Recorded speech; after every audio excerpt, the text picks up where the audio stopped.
Wait, Welcome to the 41st episode of The Smartest People in the Room.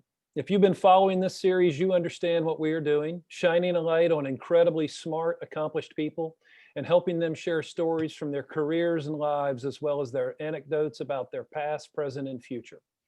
Today, I am pleased to welcome two really interesting and accomplished friends of mine into the room. This is going to be our second exploration between the music industry and the cannabis business, and there's plenty of overlap between the two, as you might imagine, and we're going to hit all the high points, literally. Before we get started, let me take care of some business. First, to the audience, please feel free to introduce yourselves in the chat window. The reason we do these webinars is twofold. First, we want to showcase really smart people and the amazing work they do day to day in the industry. But the second reason is a bit more nuanced.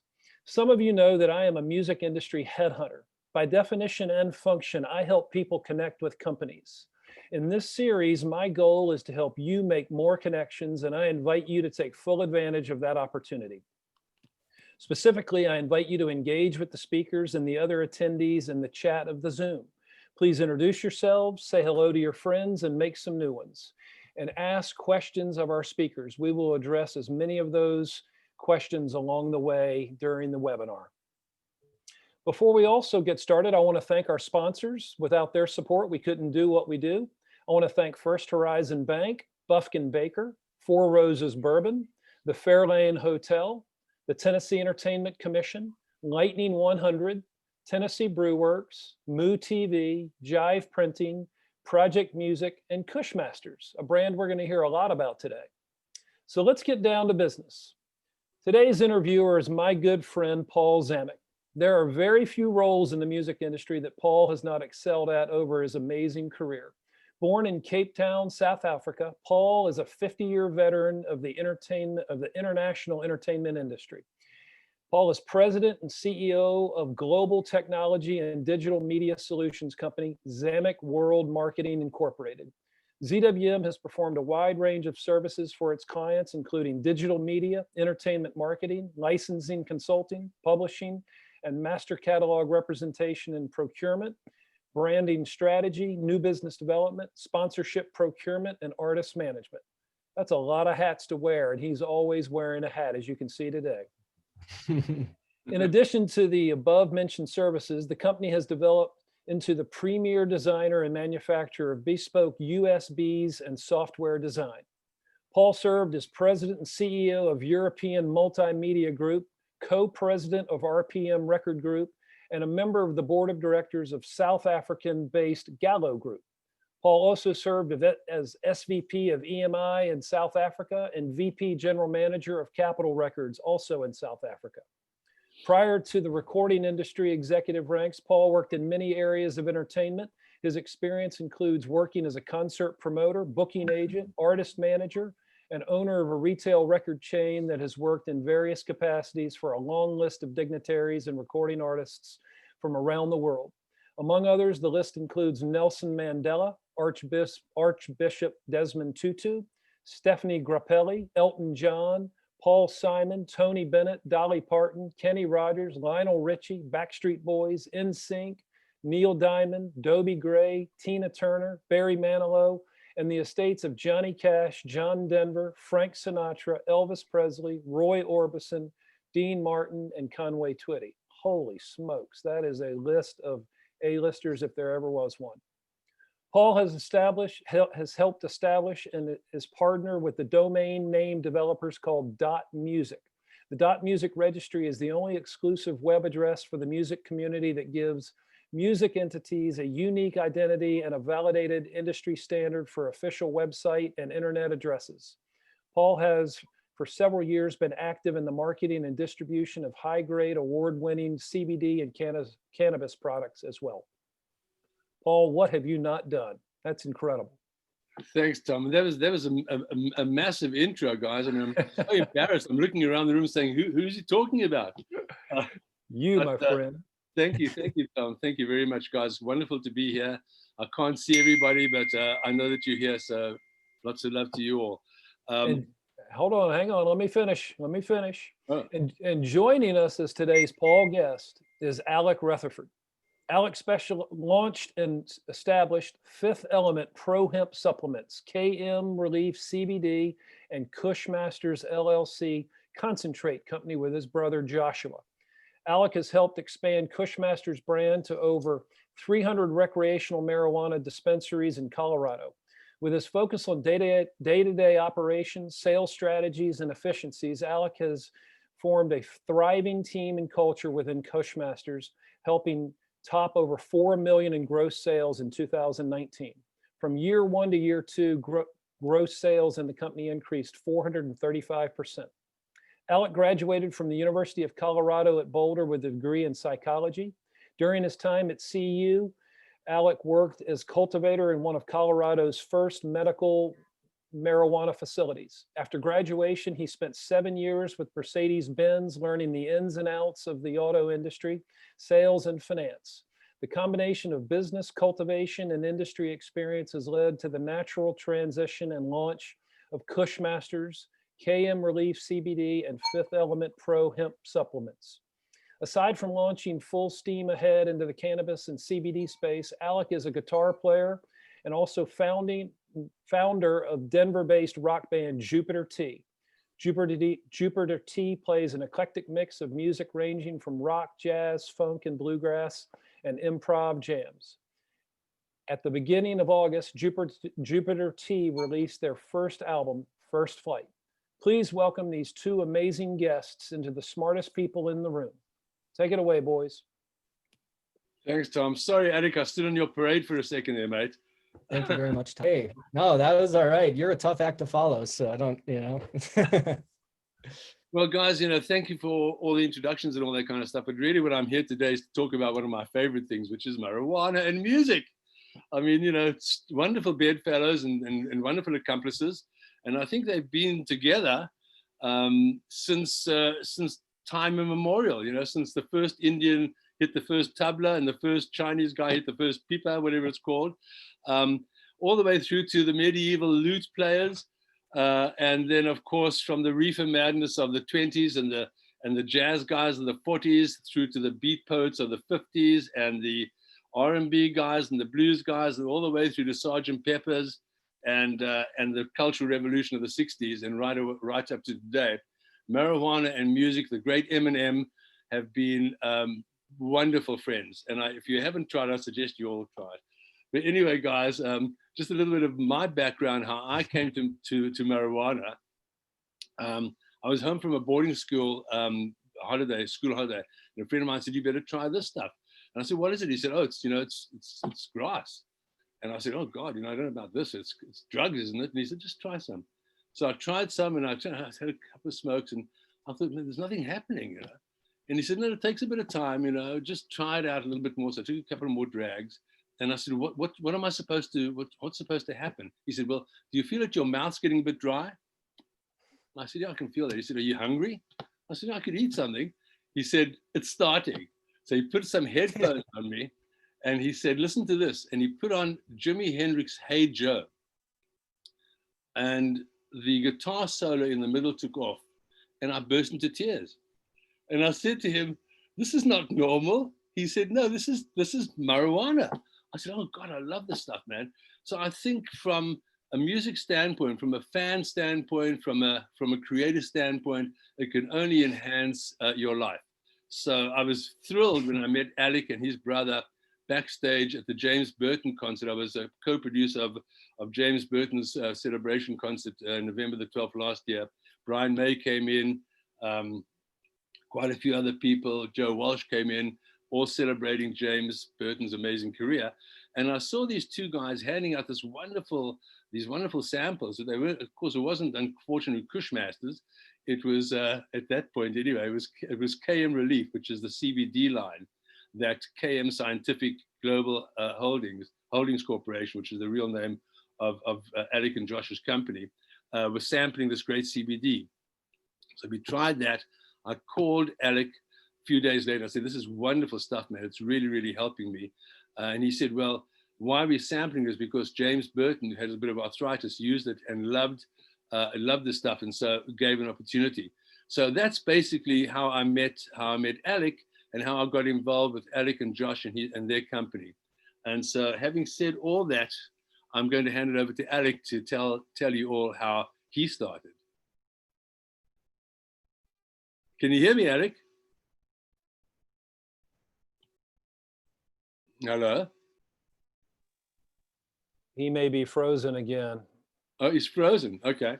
Well, Paul, we're going to have to tap dance for a second while Alec sort of gets reconnected. That's fine. That's not a Hey, problem. can you hear me? Well, we can, Alec. What you may want to do is shut down your video and just go audio only. Sure, I can give that a go. Yeah, and then You can hear me all right? yeah. Perfect. All right. So it was mentioned briefly in my great introduction, but I came out to Colorado initially in 2006 for college, and that's where I really did get exposed to cannabis, and really did fall in love with it. In my first couple years out in Colorado, I did the closet grow, did the extra bedroom in my rental house, growing. And just getting my feet wet, and I really got into it and was really interested in it. So in 2008, after the medical cannabis was legalized in Colorado, I actually had the opportunity to work as a grower, as a cultivator in one of the first medical marijuana facilities, and it was really mind-blowing going from this knowing nothing about the industry and then going into a 20,000 square foot warehouse to take care of all these plants. And it's really where I got a real passion for growing. And over those couple years that I was working there, my brother Josh actually ended up moving out to Colorado. He fell in love with the plant, fell in love with the business as well, and he took it upon himself to really forge his way into being one of the first license holders in Colorado. So in 2014, he actually acquired a license for Cushmasters LLC. He was the youngest license holder in the state at 25 years old when we acquired it.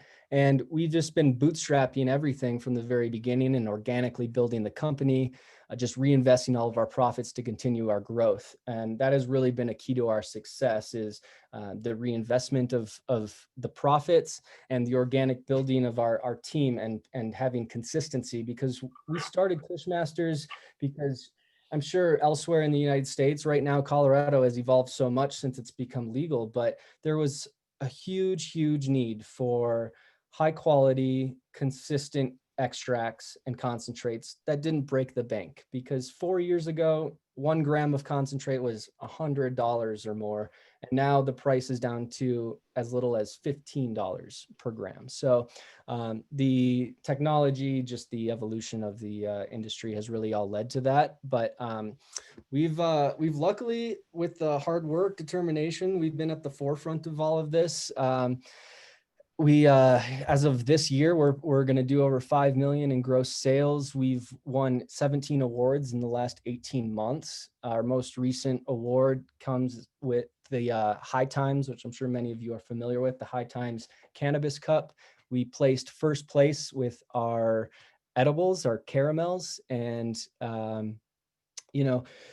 won awards for our rosin, which is a solventless product, which I'll talk about. And we've also won awards for nearly every other product. So it's just been really, it's just been really huge for us to bring all these quality concentrates to the market, because there was such a need for it. And that's also, Paul touched on it. That's why we started the CBD line as well. Everyone can benefit from cannabis, whether or not you want to get high from it. And there are just so many great properties. And CBD, now being more nationally recognized, is allowing us to bring the Cushmasters brand outside of Colorado as well. So, Alec, what is Cushmasters? What is the meaning of Cushmaster? I know the Hindu Kush, but what is it? Is it from the Hindu Kush? Yeah, so that's where the name originates from, the Hindu Kush mountains in Afghanistan.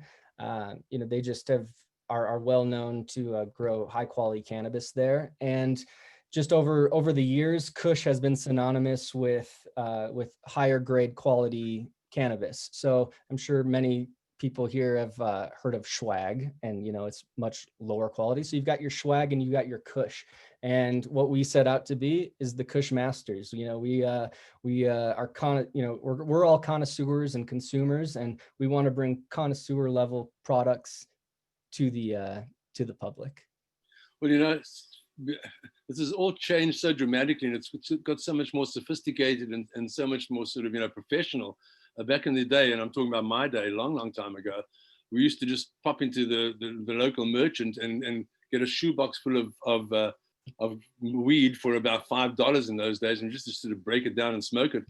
But these days, I mean, smoke is one thing. It's called, I believe, flower.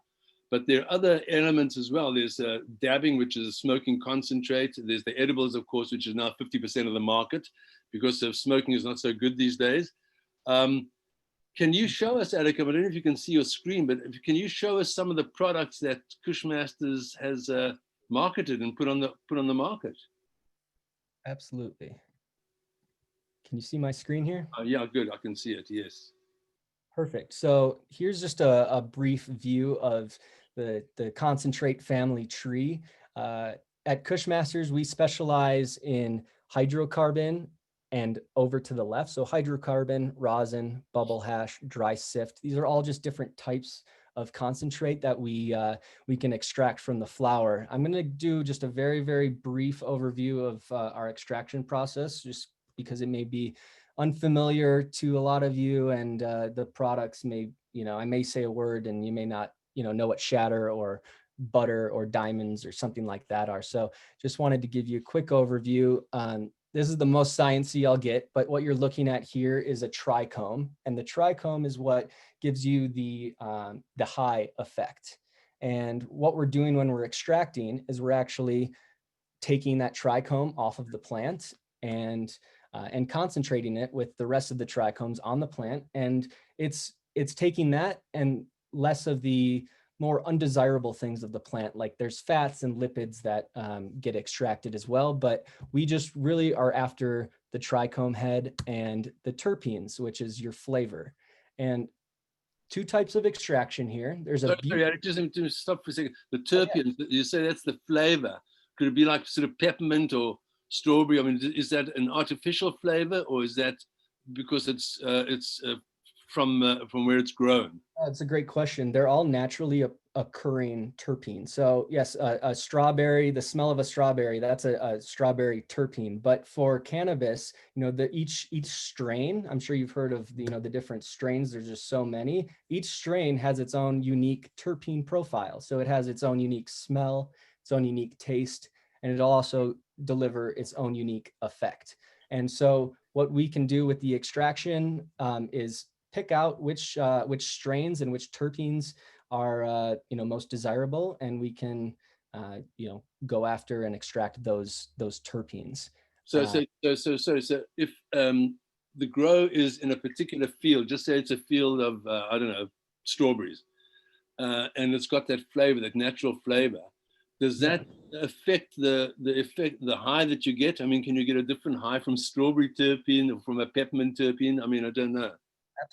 Absolutely. There's, the terpenes in cannabis, they range from piney notes to gassy notes to citrusy notes. And I know from experience that I prefer a citrusy terpene over what you call a gassy terpene. So there's just, there's different ways that it interacts with your body, and everyone's unique. Everyone's got their own unique, cannabinoid system and how these the marijuana interacts with them. So, over time, you kind of figure out what you like, what one is good for. Maybe one gives you a more energetic feeling, one gives you a more sleepy feeling. And yeah, we can definitely, dial all of that stuff in with the extraction process.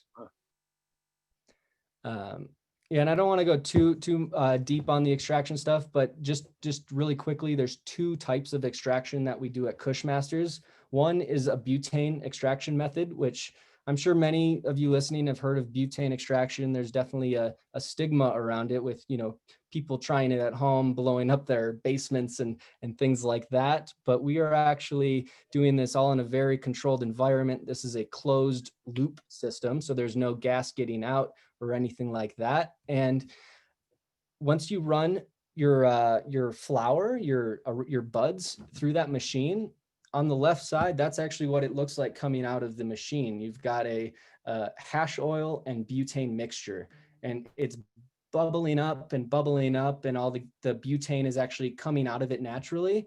And in order to get the full amount of butane out of the product, we'll actually put it into a vacuum oven here, and we'll pull all of the butane out, and we'll end up with a product that looks something like this. These are just different types of products, but all from very similar starting material. There's just different processes that go into the post-processing after it comes out of the machine to get your final, your final product. You can do a dry material, you could get a more wet material, and all that liquid is those terpenes that we were talking about. Yeah.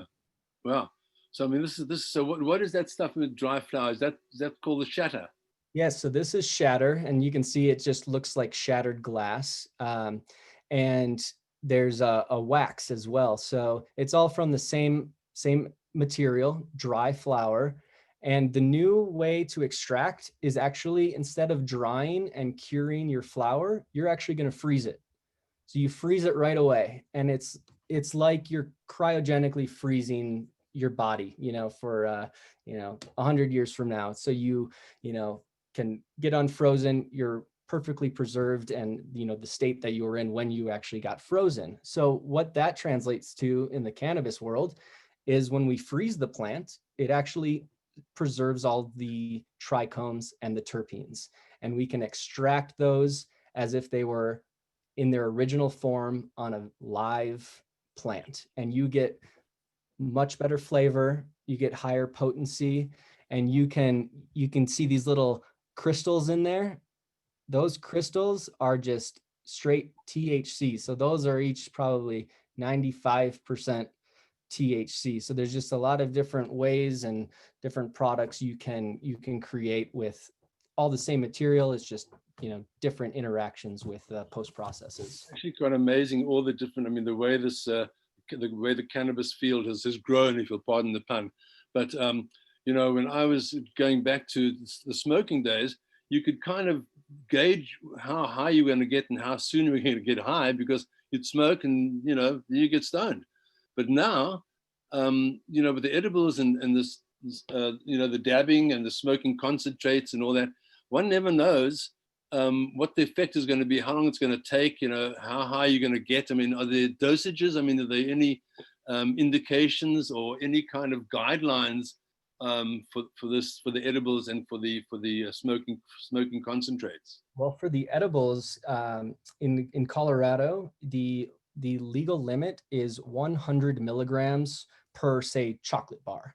And there will be 10 servings of that chocolate bar. So 10 milligrams each serving. And so that is if you take one sort of like one little 10 milligram thing, is that going to make you high in an hour, or exactly? Yeah.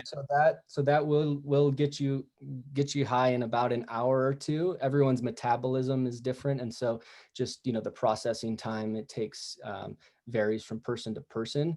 But it's amazing. The edible market is actually 50% of the cannabis market. There's a lot of, there's obviously a stigma with some cannabis, and that's why, it's slowly gaining popularity, but there's also a stigma with smoking. And so a lot of people will just choose to take an edible rather than, inhale something into their lungs. And so personally, I prefer to smoke it because I like the instant effect, and I can gauge exactly how much more I need to take, or if I don't take any more, and it's just much more it's a much easier barometer to go off of. Yeah, tell me something, mate. And also, I mean, so as far as the actual legality of it is concerned, I know that there's medical marijuana, and then there's recreational. And how does that sort of how does that break out in terms of your permit? Do you have to get a permit for both? And if you're going to a state that is legal in, is it automatically legal in both areas, medical and recreational, or is it completely different? No, it is all independent with their own licenses. So a facility will have to apply for a medical license and get approved for that, as well as a recreational license, even though that material or that product is being made under the same roof. It all has to be designated differently because there are different testing requirements. There are different purchasing requirements. There's different selling requirements. And so what are the differences, Eric, between the medical and the recreational, just in terms of price and quality? And yeah, so the price on the medical side is definitely a lot lower than the recreational side. The recreational side is really there to, I mean, obviously get it into the hands of more people, but to really generate some big tax money for the state. The recreational tax rate is over 15% here in Colorado, and the medical tax rate is 2.9%. So much, much smaller. You can also purchase up to 4 ounces of flower if you're a medical patient, and only 1 ounce of flower if you're a recreational user. And flower meaning weed, basically, raw weed. Exactly, with weed. Yeah, you can buy an ounce of weed recreationally, or if you have your medical card, you can buy up to 4 ounces. Oh. And is it cheaper? So it's a little bit cheaper. It's, the prices are relatively similar, but the tax rate and the tax implications really bring that price down on the medical side. Because the idea of the medical side is people want it for medical and therapeutic reasons, which is why they would want to buy, 4 ounces as opposed to 1 ounce, and they don't have to go to the store as often, or maybe they're a heavier user for their ailment or whatever the case may be. I see. And can you get it from the same dispensary? You can, but there will be 2 separate entrances. One would be for recreational and one would be for medical. Oh, I see. So it's kind of like it's the same building, but 2 different entrances. And can the same dispenser serve you on both for both areas, medical and recreational? Well, typically you're only shopping on one side, but a bud tender, yes, they could float between the recreational and medical side. It's just about who more or less can purchase it and manufacture those products. That's so interesting, man. I mean, and it's so bloody sophisticated these days, because I remember when I was, even recently, a few years ago, I would go to this guy and get some dope or some weed or flour, and I would smoke whatever he gave me. I mean, I couldn't really grade it. And then I used to get so bloody stoned that I used to think to myself, shit, man, I don't want to get so stoned at the moment. I would go to a movie and have a few tokes on the way to the movie, and then, forget which movie I was watching. So yeah. I actually went to him and I said, listen, can you do me a favor? Can you give me something weaker? And I must have thought to myself, I can't believe I'm actually saying this, Can you give me some weaker stuff? But I find, Alec, that the stuff is so bloody strong. Some of the stuff is so strong these days. How do you grade the potency of it? Well, we have to, every single batch that we make has to be sent to a third-party lab and get tested for potency. It also gets tested for, if we're making a butane extract, it gets tested for residual butane in that product to make sure it's a safe product to use. But yeah, every single batch has to go through that testing protocol, and so it's very, very strict. We also operate under a inventory system that the state monitors, and everything is tracked from when it's even just a seed all the way to when it's a full mature plant or it becomes a concentrate. It is tracked from seed all the way to sale to the consumer. So it is, in my mind, and from what I've done some research trying to see what, other than the pharmacies or pharmaceutical industry, there's not really an industry that is more heavily regulated than cannabis at this time. So that's good, actually. So is the pricing determined by the potency? Is it more expensive to buy the stronger potent cannabis? Yeah, Yeah, definitely. It can be, and there's a lot of variables, but yeah, potency is a huge factor when when talking about price point. So if you go to a dispenser and you say, okay, I want a particular strain, can the Mm-hmm. strain, can I go to the guy and say, listen, I'd like to have some to help me sleep, or I'd like some to, listen to whatever the music, whatever the case is.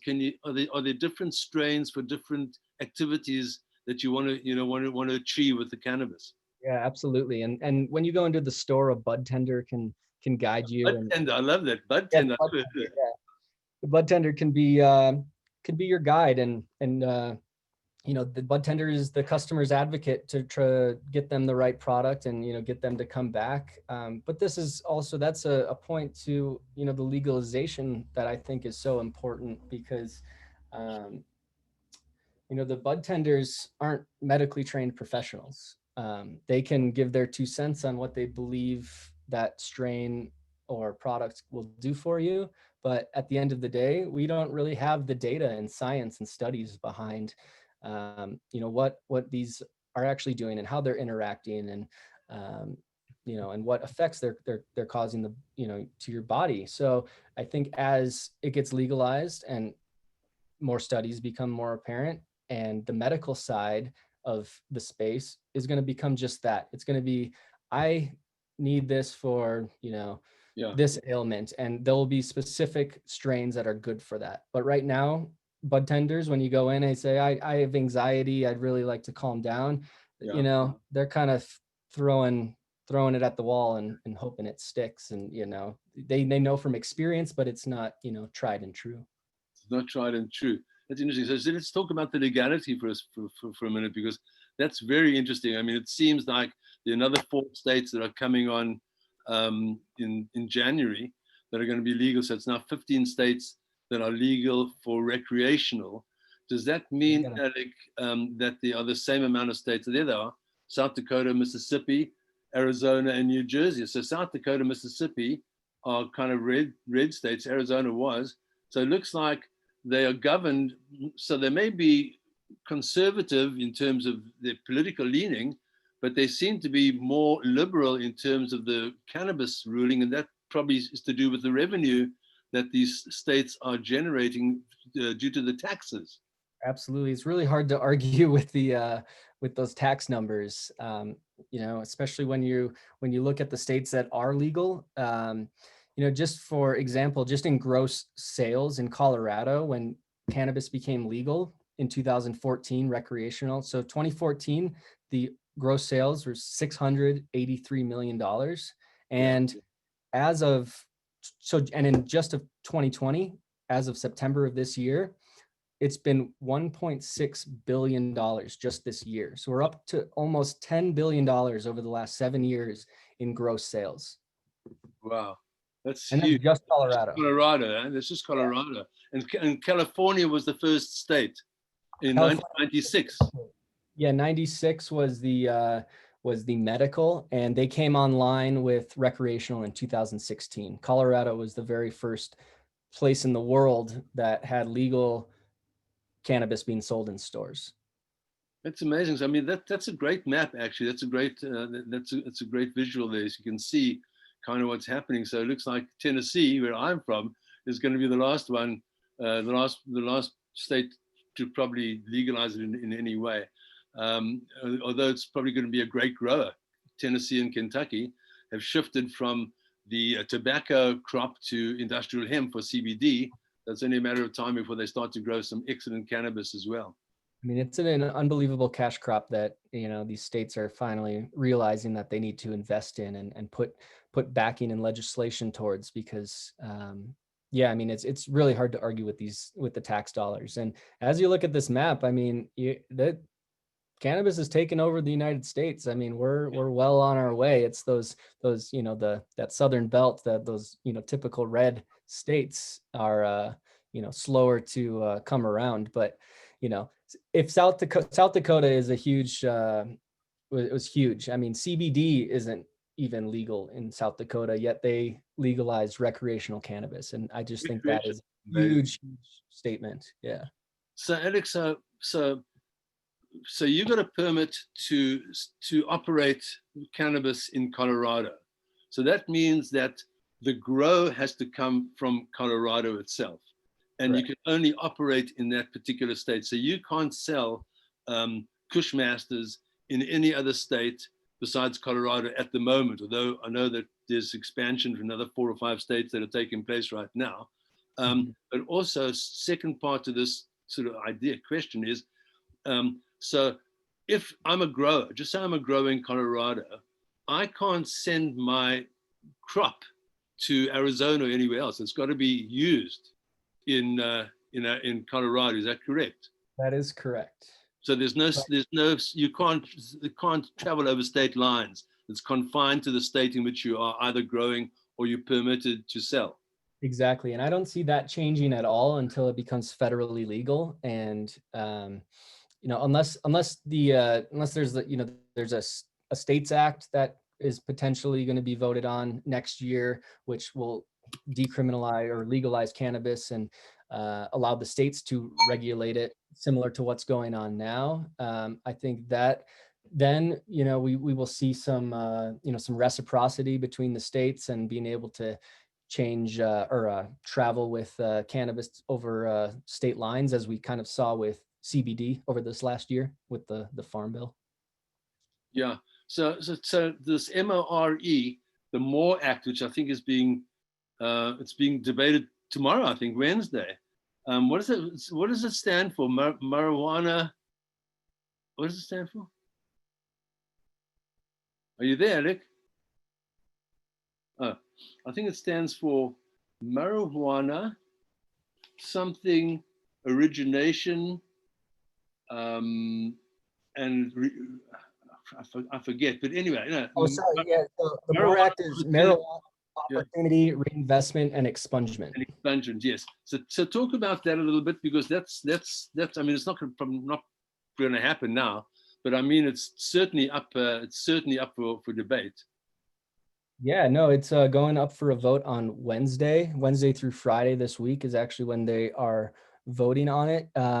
It's going to, if it gets passed, it legalizes cannabis, and it really is helping with two main things. It's going to help with expungement of people's records. Nonviolent cannabis offenders will actually get those those expunged from their record. And it's also creating much more opportunity for those people who, maybe had a felony on their record or couldn't get a loan or whatever the case may be, or, in prison for a small amount of cannabis. They're going to have the opportunity to, be expunged and have it be made right, because as we see this even looking at this map, we're seeing how many states are legalizing it. It's just not right for for people to be locked up or held accountable for something that is currently seen as legal. Absolutely. I mean, that's why we are supporting. And there was I think David Hazen brought on a sort of a friend of mine from South Africa as well, Dean Reyes.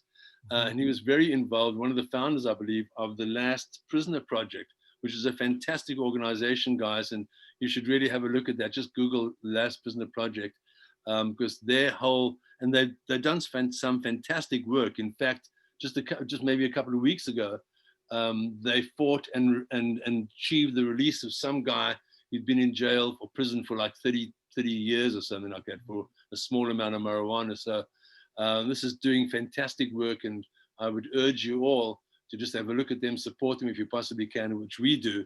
And it shows that the culture is changing and shifting towards that as well. Some of those causes. Are there any other causes, Alec, that we know of that can work on the expungement or the just basically the legalization? I know that they have they're two trade organizations. Yeah, there's the National Cannabis or the Marijuana Policy Project, which is they're huge advocates for marijuana reform, and there's the National Cannabis Industry Association, which is like a trade organization. Yep, exactly. And many more lobbyists are coming online too, and especially all of these states. I think that was a huge reason why South Dakota passed there's a huge amount of lobbying going on there. So yeah, I mean, there's definitely these programs, normal, NORML, you know, they are all over the lobbying and advocacy of policy reform. And, you know, we definitely support all of those guys, you know, wholeheartedly, because that is one of the hardest things to do, is getting those laws pushed through and changed, and actually getting your voice heard in you know, a sea of pharmaceuticals. Yeah, I mean, there's so much going on in the in this area. I mean, it's fantastic actually what's been happening. You know, it's also amazing to me to see how many celebrities. I mean, Willie Nelson, of course, is the national treasure, and his music transcends all sort of genres and boundaries. But he's obviously country music, and he's, you know, Willie's Reserve has been sort of the milestone or the mark of great cannabis since it started. And I've been on the bus with Willie, lucky enough to be on the bus with Willie a couple of times, and you know, had some wonderful stuff. But yet, country music itself remains conservative in that area. But I mean, if you look at the other people, obviously, you know, Snoop and Bob Marley are naturals. But then you look at some people in the sports world who I thought were quite interesting. They've all got their own cannabis lines. Mike Tyson, obviously, it was Tyson Ranch, and Al Harrington with Viola Extracts. And I think you do some work with them, don't we? Well, they're actually one of our main competitors out here in Colorado. Yeah. Are they based in Colorado? Yeah, they're based in Denver. Al Harrington used to play basketball for the Denver Nuggets, and so that's why I believe it's based here. Viola is the name of his grandmother, so it's named after his grandma, and yeah, who cannabis has helped. And that's it. That's, you know, that's true for so many people. And why, you know, my brother, for example, he really spearheaded going into the cannabis industry, because one of his roommates had Crohn's disease. He also had seizures and a couple other ailments, and cannabis literally was a lifesaver for him. Literally lifesaver. So, you know, that's just why there's just so many firsthand experiences from people. And, you know, that's what really, you know, keeps me going too, especially as we venture into the CBD realm, which has, you know, just so many medicinal benefits as well. You know, what's also interesting to me was the lack of direction in the banking area. You know, the fact that there's difficult to get bank accounts, and you can't really transact through the banks. And I suppose that a lot of the transactions are cash, the transactions. Therefore, the dispensaries are sort of cash cows. I mean, they're actually holding cash, and that makes them a target for robbers and thieves, doesn't it? I mean, isn't it dangerous? Definitely. That's a huge piece of the puzzle. And luckily, you know, we've been able to establish. And I know that, I think that Alex is kind of frozen up again. Must be bloody freezing in Colorado. But one of the guys, a bank account with a credit program for cannabis companies. Oh, yeah. Can you hear me? Yeah, you're back again. Yeah, just because we lost you for a bit there. Okay. Sorry about that. Okay. So we were just talking about the banking and the credit. Yeah, so we're part of a guinea pig federal banking program. So we actually are lucky enough to be able to deposit our cash into the bank. We have our own checking account. We, you know, operate as, you know, any other business would. And their program is growing rapidly. They're taking on many more clients, and it's becoming a great success. So I think a lot of this legalization, as it branches out to other states, they're going to be looking towards Colorado and everything we've got going on here. But the banking is just it's huge. I mean, if you're selling, you know, to a couple hundred people every day, you're holding tens of thousands of dollars in cash every single day. And especially luckily, all the riots and things like that have died down. But, during that turmoil, there were plenty of dispensaries targeted and damaged and broken into, Yeah. because of that, big target on their back. So there's a lot of security companies that get into the industry to try and mitigate, things like that. But it just, it puts a burden on the business and to get people, growing their business and expanding their businesses as well.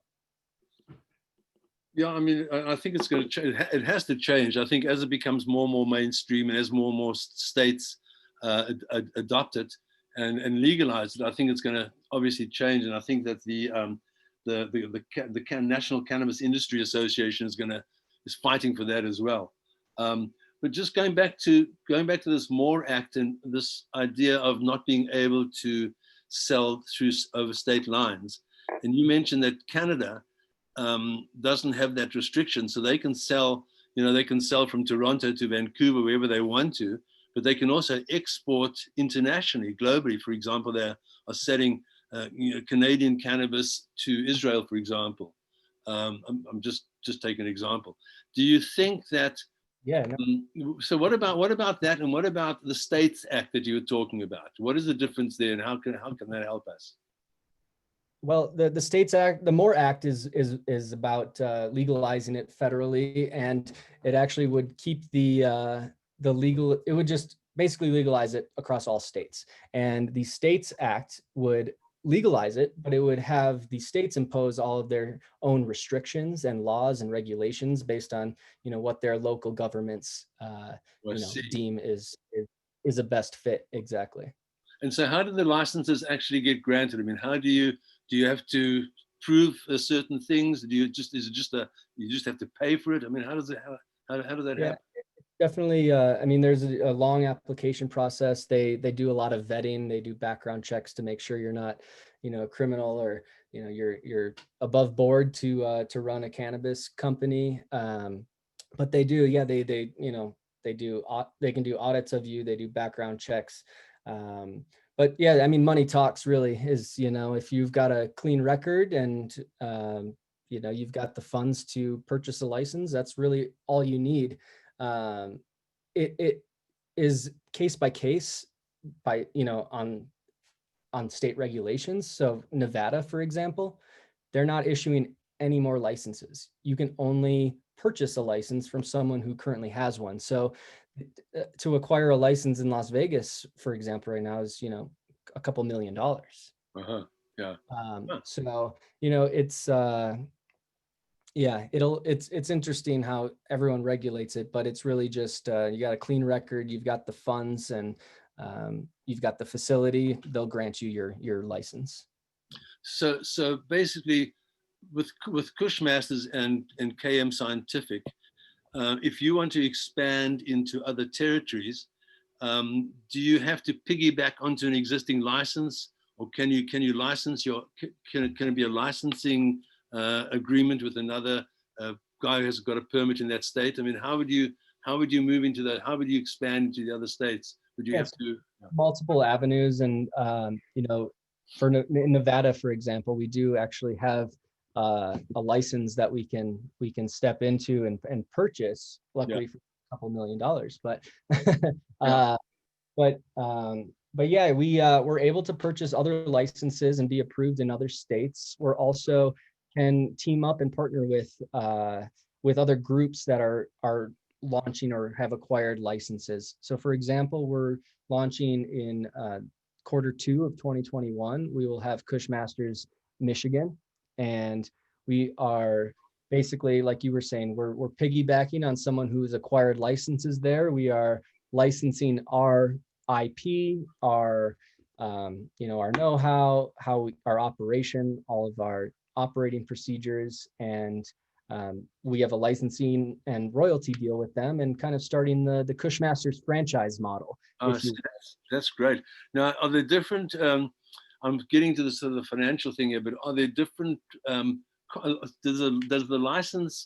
the licenses cost different amounts in different states because of the population or any kind of factor that determines or governs the price of a license, for example? How much does a license cost in Colorado as opposed to a license would cost in, I don't know, Michigan?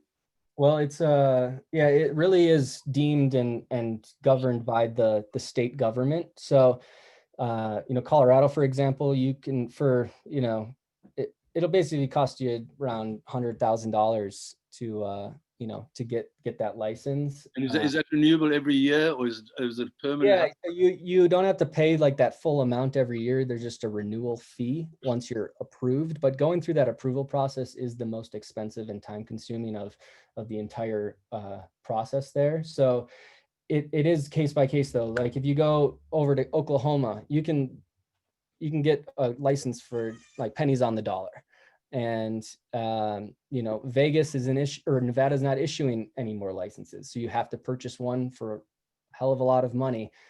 Michigan had a lottery, so you had to enter the lottery, show that you're a good candidate to be a license holder, and you're entered in a chance to win that license. And that's the same for Chicago and Illinois right now. So there's everyone's doing it differently, and it's and every state has different regulations and things like that. So it's really all governed by the state and local governments, and that's what you have to go off of. There unfortunately is no national you know, rule of thumb or standard pricing.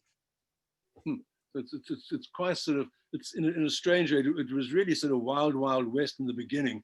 Excuse me, with a lot of snake oil salesmen, kind of like the CBD business is and was as well. So, but though it's not sort of federally regulated, it is state regulated. So next year, when South Dakota, Mississippi, these other 4 states come on board, are people already applying for those licenses or those permits in those states, or do they have to come? Do they have to actually be granted and then they can apply? No, they have to apply, and then they'll be granted after the application process. So I mean, just so for example, could Cushmasters apply now for, I don't know, Arizona, for example? Sure, definitely. You could, even though it's not legal yet in Arizona. Yeah, you just, you know, we'd have to, I can't speak to where they're at right now, but they're coming online January 1st, which is, you know, that's for sure, that's definite. So that's a month. I mean, it's December 1st, so that's a month away. So they're probably writing the laws or finalizing the laws, and, you know, have their ground rules on what they require for each person to be approved. So you just kind of have to follow their lead and you know, kind of do as they say to you know, be granted that license. So Alex, so basically with the COVID situation happening, it's affected everybody. How has that affected the cannabis industry? I should imagine it's gone through the roof, because everybody's at home. Number one, they're watching TV. Number two, and they probably, some of them are depressed. So I'm sure that was good for cannabis. It was actually, yeah, great for cannabis. You know, for all the reasons you just said, people are stuck at home, anxieties are much higher, you know, mental health issues are arising, and there's been some studies. Obviously we're only into this pandemic about, you know, 8-9 months, but you know, there's studies that show a huge shift in why people are using cannabis. A lot of it was for social purposes and you know, going out and things like that. But now people are, like I was just saying, people are using it for mental health, for their anxiety, for sleep, for you know, those things to help them get through this crazy time. And luckily for us too, we were deemed an essential business, because you know, that's what it seems. You know, people need to relax and calm down and maybe be just a little sedated during this whole stay-at-home stuff. Oh, that's fantastic! I love this. So cannabis is now an essential business. It is, yeah. But I never thought I'd live to see the day, mate. I'm very happy to have done that. So that's amazing. Actually, when you know, one would think that, and it certainly is essential for certain people. But Alec, now can they deliver? I mean, do you have to go to dispensary, or can you order out, or can you have curbside like everybody else? Yep. So you can have curbside pickup. They've allowed that as of January 1st next year. So in a month, delivery for recreational cannabis is approved in Colorado, so you will actually be able to order delivery to your door. So yeah, it's all evolving. So you don't have to go out as much, and you can socially distance. That's brilliant. Well, George Mayfair, I like the name George, has asked us. He says, as it becomes more legalized, is there a concern that bigger money will push out the smaller businesses and consolidate the industry, like Walmart did to a lot of small retailers? Will R.J. Reynolds, for example, or Philip Morris, launch a great cannabis line? Sure, absolutely. That is definitely something that I'm sure will come online as it becomes federally legal. But until then, I don't think any of these bigger companies and pharmaceutical companies will touch cannabis. So, it's about establishing a firm grip on the marketplace, creating a quality brand, and who knows what will happen? Who knows if they'll end up buying these bigger companies out one day, or using them as distributors and manufacturers. But it is definitely a concern. But at least for where we sit at Cushmasters, with our multi-state operations, moving on to the CBD side of things, I think we've got a really great foothold established. And I'm not personally too concerned when that all comes out. So I think it will change the lay of the land, if you will. But I think the big players and the people who know who know how to grow, who know how to extract, are gonna stick around for a long time to come. Well, it's interesting because Cushmasters is also involved in other areas of the business. They're very, very innovative, obviously, with the solventless versus solvent, but also with this pure pressure extractor. Yeah, so I kind of explained a little bit of the butane extraction. So there's a solventless extraction process as well. So butane is a solvent. That's much healthier. Yeah, much healthier, much cleaner. More expensive. Yeah, it's much less expensive. It's a cleaner product. All we're using to make a solventless product is ice and water and heat and pressure. Oh. So what we do is we fill these big bins up with ice water, and then we'll take the flour and just dump it in the ice water, and we'll mix it up for hours and hours. So we'll keep mixing it, and the mixing is taking all those trichomes and detaching them from the plant. And so what happens after we do all the stirring and mixing is we get this very fine powder, which those are all those little trichomes, all those little mushroom caps. Okay. So we extract that and put it on our press, and we basically just push this press down. These plates are heated up, and with heat and slow pressure, you'll get a final extract that will come out of the machine looking like that. And after being cured, you have something that looks like this. So it's a very clean product, very, very clean product. It gives you the best representation of the plant as well, because you're not using any solvents. You're really just extracting plant material. Brilliant. So we've got to wrap up in 2 minutes. I'm getting the hook from our dear friend Tom. Very quickly, if people just want to get involved in the game, how is an opportunity or ways to get involved without just sort of jumping into it and paying hundreds of thousands of dollars for permits? How can one make a living in this cannabis business? Sure. Yeah. I mean, there's the cannabis. Yeah. I mean, there's a lot of ways to do it. Like on the celebrity side, a white label opportunity or endorsements are, huge, easy way to get into the market. But another way too is doing kind of what we set up in Michigan, is finding somebody who's already doing it and taking their IP and translating that to another state that has the need and the demand for high quality concentrates. Great. Well, guys, Tom, I think we're done, mate. Alec, was a real pleasure. I learned a hell of a lot myself. And although we're working together, you and your brother Josh and your whole company are absolute experts. And I hope that this was informative for the other sort of participants who sort of, tuned into this.